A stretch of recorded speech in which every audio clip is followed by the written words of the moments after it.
സ്കൂളുകളിലെ ഈശ്വര പ്രാർത്ഥന വിദ്യാലയങ്ങൾ അവയുടെ പ്രവർത്തനം തുടങ്ങേണ്ടതും അവസാനിപ്പിക്കേണ്ടതും ദേശീയഗാനം ആലപിച്ചുകൊണ്ടാണെന്ന് കേരള എഡ്യൂക്കേഷൻ റൂളിനകത്ത് വളരെ കൃത്യമായി പറഞ്ഞിട്ടുണ്ട്. ഈശ്വര പ്രാർത്ഥന എന്ന യാചനാ സാഹിത്യത്തോടെയാണ് നമ്മുടെ സ്കൂളുകൾ ഇപ്പോഴും ആരംഭിക്കുന്നത്. ഞങ്ങൾക്ക് അത് തരണേ, ഇത് തരണേ, ഞങ്ങളെ അതാക്കണേ, ഇതാക്കണേ എന്നൊക്കെയുള്ള വിലാപ കാവ്യങ്ങളാണ് രാവിലെ തന്നെ ചൊല്ലുന്നത്.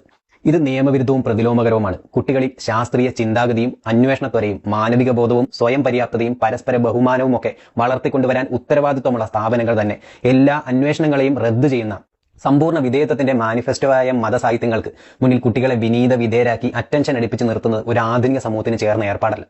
പള്ളി വേറെ പള്ളിക്കൂടം വേറെ, സീസർക്കുള്ളതിൽ കൂടി ദൈവം കൈവിട്ട് വരുന്നത് വളരെ മോശം ഏർപ്പാടാണ്. വ്യത്യസ്ത മതത്തിൽ വിശ്വസിക്കുന്നവരും ഒരു മതത്തിലും വിശ്വസിക്കാത്തവരും ഒക്കെ ഉൾക്കൊള്ളുന്ന വിദ്യാലയങ്ങളിൽ മതാത്മക സ്വഭാവമുള്ള പ്രാർത്ഥനകൾ ഉരുവിടുന്നത് വിദ്യാലയങ്ങളുടെ മതേതര സ്വഭാവത്തിന് ചേർന്നതല്ല. എല്ലാവരാലും അംഗീകരിക്കപ്പെടുന്ന മതമോ ദൈവമോ ജാതിയോ ഇല്ലെന്നിരിക്കെ സർവ്വസമ്മതമായ പ്രാർത്ഥന എന്നൊന്ന് അസാധ്യമാണ്. അങ്ങനെയുണ്ടെന്ന് പറയുന്നവർ സ്വന്തം